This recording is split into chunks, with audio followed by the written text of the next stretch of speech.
Not today, no. Minus 25 here.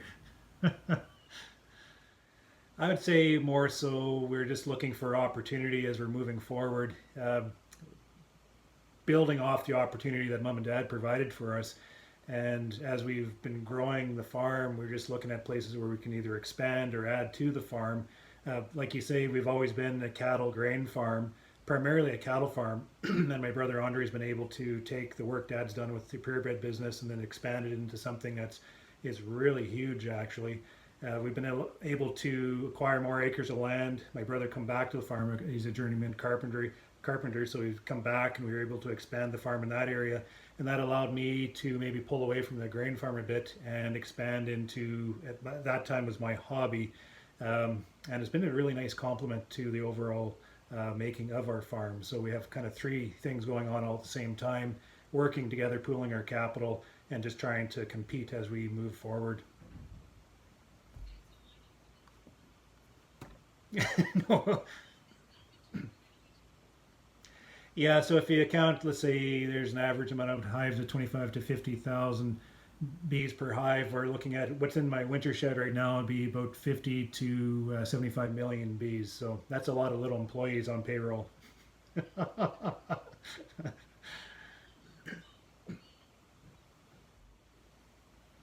Yeah, that's a really good question. So there's always the problem when you have too many people working together, especially family, as you know, too many bosses at the table at the same time. So we kind of have to think about it as structuring the workings of the farm in tiers and allow each other to provide maybe more the management of those separate operations, maybe more autonomy just to help provide that sense of ownership and everything like that.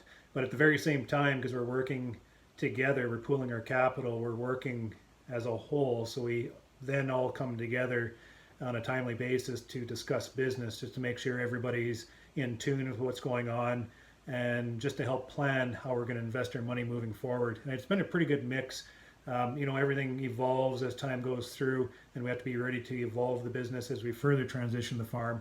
But working in a collaborative method or in the collaborative manner has provided us the advantage of using what we have and just going to town. We've expanded quite a bit and we've been able to grow our farm, I think, a lot better than we would have been able to do just by ourselves. And even though we're managing our separate enterprises at the same time with our separate hired men and all this, we do come together to help each other if there's times of need. Like right now we're calving, we're going to have 300 cows calving, and it's minus 25 out there right now. And one guy's sick. Especially if we have this layer of COVID, we have complications with that. There's need to be put onto that cattle farm. So if there's a call out, we're there within a second. The same thing happens with the grain farm through harvest when there's operations going on to bring in the crop. All hands on deck like that. I'd say except for the honey farm, nobody wants to come help me in the honey farm. And you can't really blame them for that, right? So you just have to kind of there's almost like a mutual respect, mutual understanding is what I'm trying to say, and just a willingness to collaborate together to move forward in a common front. It is, and all those family dynamics, so very complicated when you're trying to mesh everything together because everybody has their different. You're talking about risk levels. Everybody has their different risk levels, and all their ambitions are different, and all their needs or wants. So we have to make sure we come together to understand all those aspects at the same time and try to achieve everybody's objectives as we move forward and transition into the next generation. I don't know if we necessarily micro analyze every enterprise to look for performance to determine where we're going to put the money. We do in a way because we're trying to spread our limited amount of capital out amongst the three enterprises, and we're trying to sort out that flow of cash, which would be best, bring return to the farm. But we're also looking at other dynamics like where to put the efficiency we need to be able to offload some workload off ourselves maybe onto manpower with the use of investing into equipment and such. So that doesn't necessarily provide a direct payback all the time. So more so we're looking at just trying to manage our money in the most appropriate way through. But we are using financial indicators, like I use ratios all the time. I'm the president of their farm, which is a tough job because I'm big brother, right? And trying to direct business to little brothers is just impossible. But one of the ways I can do it is with ratios, just to try to describe how the farm's functioning, what it looks like, growth year to year over a 5 year period. And it's something I really leverage because when you're talking numbers, you're talking business dynamics, you can't really communicate exactly the position of the farm where we're at. But when you can use kind of like measurements and use these measurements to, stack up to the performance this year to what it was 5 years ago or on the running average, it just helps make more sense on where we're going to invest this money, where the best return comes from, and just how that all interacts with this complexity of debt that we're managing at the same time. So we're going to, move ambitiously forward, but at the same time that there's something we have to consider, and that's debt and debt management, and how is that payback going to then ultimately move us forward.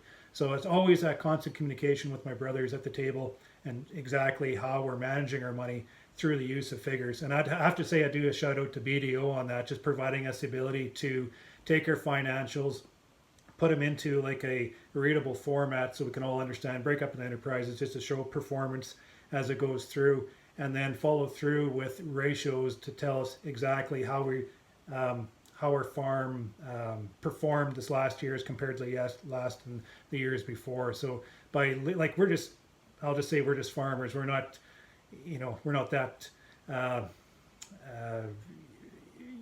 What I'm trying to say is we're not accountants. I know how to work bees, and my brother knows how to work cows, and my other brother knows how to grow a crop, but we don't know really how to make numbers work for us in a sense. And that's why we lean on professionals like you guys to help us understand these numbers. And if we can understand these numbers better by using all these little tricks and stuff like that, then we're able to manage our farm a lot more efficiently.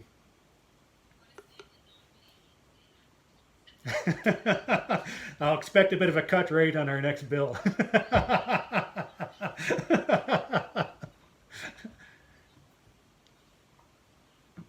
Well, yeah, well, that's a good question because you're always looking at your current position. How much money do you have, like your working capital? And then there's a huge problem of cash flow management with that working capital as you're trying to manage your debt and managing the operation, especially with three different enterprises running at the same time, different demands at all times of the year.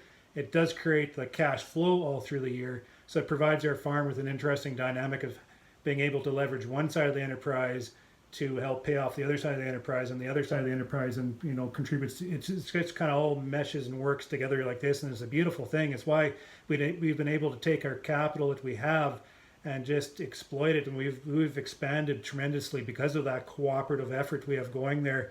But we're also looking at, like I'm just looking here, like how's a farm debt structured. That's very important if you're heavy in front or you need to spread it out a little bit further.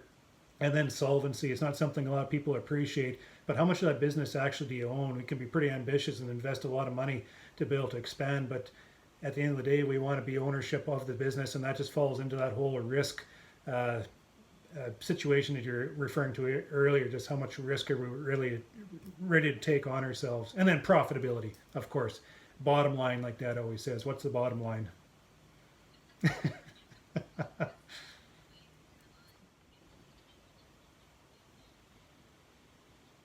Yeah, it's very important because they're the one giving us the money, right? If they're not happy with us, they won't give us the money. Like we're not of people of great means, so we do rely on other people's money to be able to achieve what we're doing right now. So we have to make sure we have a solid line of communication with our lenders, just to provide that ability to do what we want. Um, I'll just have to say just a little story on that. I'm a graduate of a diploma. I'm a 99 grad actually, University of Manitoba. And I come out of school all proud and everything, thinking I know everything now that I have this diploma of agriculture. And I come back and I gained this little hobby of a beekeeping while I was in university. So I wanted to start up this little bee business. So I went to my lender with this business plan and everything, sat down, said, I want this money, when can I have it? And the lender was looking at the money, or at my business plan, and there's errors in it, there's mistakes, and started grilling me on that. And I just started to shrink in my chair like this and like this and like this and like this, and I just like, holy crap, I wasn't prepared for this. I made mistakes. I can't back myself up. And that lender gave me absolute hell.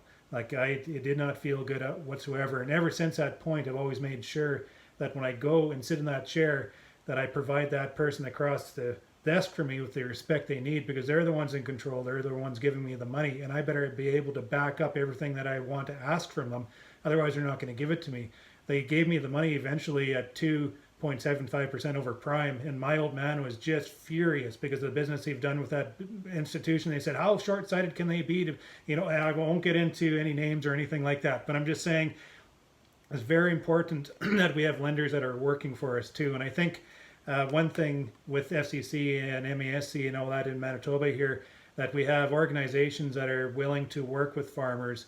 And maybe even though I wasn't prepared to sit in that chair at that time with that other lending institution, if I was working more for a farm geared institution, they might have provided me a little more consideration and helped me along the process to figure things out instead of giving me hell. So anyways, what I'm trying to say is that we have to be very respectful where the money comes from, and that just relates into the risks that we're taking moving forward. Boy, stress is an overwhelm. That's a really weighted question. Stress related to debt or stress related to business in general? Which way do you want me to go? Yeah, you know, stress, I guess everybody handles stress a little bit differently. And I notice my brothers handle stress a little bit differently too. So we all have to be aware of everybody manages stress different ways as we're trying to manage these operations, because farming is very stressful. We practically put everything on the line every year. And you go through a year like last year, like we had terrible drought. It's never been so hot and so dry and so smoky. And just that when you're in the middle of that tough time, it's hard to see out of that storm, right? It's hard to see past that and to where to go, and it's just everything just kind of seizes up in a way. So it's very important to be able to keep lines of communication up with everybody as we're trying to manage through these situations, have the meetings, hash it out, accept a little bit of confrontation at times, and just allow a little bit of ease as we're trying to make these difficult decisions moving forward. But dealing with business stress and expansion, it's very important that as business managers we appreciate our own ability, and we have to appreciate that we're running this business. We're running different rules than most people do in society, whereas they have a job and they can get away. We can't get away from our job. Or as business owners, sometimes, like me, I'm a workaholic in a lot of ways. I don't let myself get away from the business, and that's very dangerous. It's very destructive. It's almost like, the way I structure my whole sense of managing the stress and managing pressures of business is it's almost like you're running this race and you see that finish line. So you run as hard as you can. Right off, you're starting this business up, you're sprinting that finish line. As soon as you get to that sprint finish line, you receive that reward, but that finish line then moves. And it's, okay, shoot, so now I got to go a little bit further. So you just sprint to that next finish line to get to the end. And before you get there, it moves again. So you sprint, and before you know it, you're absolutely exhausted and you fall apart. You fall on the ground, right? So as business owners, we have to be able to appreciate that we don't have to see finish lines, but more so we see goals and achievements, and we work our way through. So sometimes through the year, we have to sprint because that's the way it is. But when we don't have to sprint, we've got to slow down and pace ourselves. And sometimes that means stopping and not doing work and getting away and doing other things in our life, like family, for one thing, because that's what we're doing all this for. Or maybe self-preservation, something like that. And I'll just follow up. I make myself rules to go through as I'm managing myself through the business. And I'm trying to find that balance, business, personal life. And it's a lie. There's no such thing. I put 25% of my time towards the management of my business, 25% of the time to the business management of the business, 25% of the time to the maintenance of the business, and then I make sure I put 25% of the time towards other things than that business. But you can see how it's not weighted. I'm way off balance, but that's what I need to be able to carry on my operations of managing this business, just making sure that I am able to give myself permission to get away from it and do other things. And I think that's very important, and that's something that most farmers don't appreciate, because we're trying to manage the unmanageables and we're just trying to get ahead at all the times, and it just can completely consume us, and we have to be able to pull ourselves away and preserve the rest of our lives at the same time. So your question is very weighted, and it could go in many different directions, but that's where I'm taking that one. That obviously come from a beekeeper. I have a YouTube channel, and I have a YouTube following or whatever. So I think I've attracted a few beekeepers into this panel discussion here. So that's kind of interesting. But just kind of like what I alluded to before, the most important thing is to make sure you manage yourself. And I think it's very important that we learn how to, like as beekeepers, we micromanage. And the reason why we do that is because we understand our craft differently than the next guy is doing the same craft. So we employ all these little tricks and trades and cues as we're trying to manage these beehives. And to bring somebody in to replace that or to teach that is almost impossible. You can't bring somebody in to do your job. So as a beekeeper, you have to be able to focus and or appreciate what you have to do, what you have to do with that business, and make sure that you do that. But all the jobs you don't need to do, pass on to somebody else. And the trick is to then form systems and programs and buy-in facility to be able to bring the people in to do the jobs that you don't want to be doing, so then you can focus yourself exclusively on what you need to be doing within your job. And it's an amazing thing because once you learn how to delegate and pass responsibility on to people, you actually find that you start training these people to the part where they're coming in and doing that job that you think you should be doing yourself, and then you could just pass more of that work on to everybody else, and it makes things really dynamic and really fun.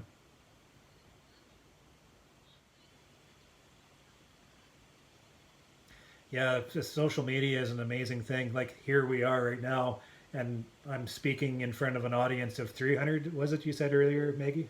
Yeah, it's quite something else. We're able to reach people unlike we've ever have before, and when we can leverage this into communicating positive business practices like what you guys are doing here in BDO, or if you do what we're doing with our farm, just trying to reach our consumer and market our product, it provides us with this huge advantage. But at the same time, we have to respect it because of its rawness and its availability to everybody.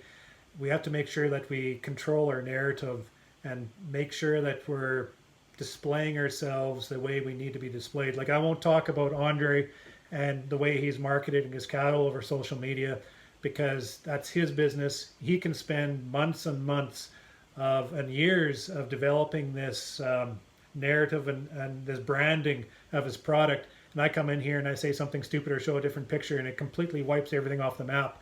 Or we get involved with politics, which not only alienates one side of the population of your customer base, but you say something else and alienate the other side of your customer base, and you lose everybody over what? Over just displaying your own personal opinion that's really pissed people off. And that kind of and that kind of conveying of our own personal beliefs has never been displayed that way, where everybody can consume it all at once, all at the same time. And we have to respect that to the point where we need to remove that from the conversation as we're trying to market ourselves professionally. So, Facebook and social media and this blog that I'm going with YouTube, it's all very powerful things, but we need to respect it and manage it very carefully as we move forward. Otherwise, it can completely destroy you. Yeah. I was just going to cheers you to the glass of wine tonight, Maggie.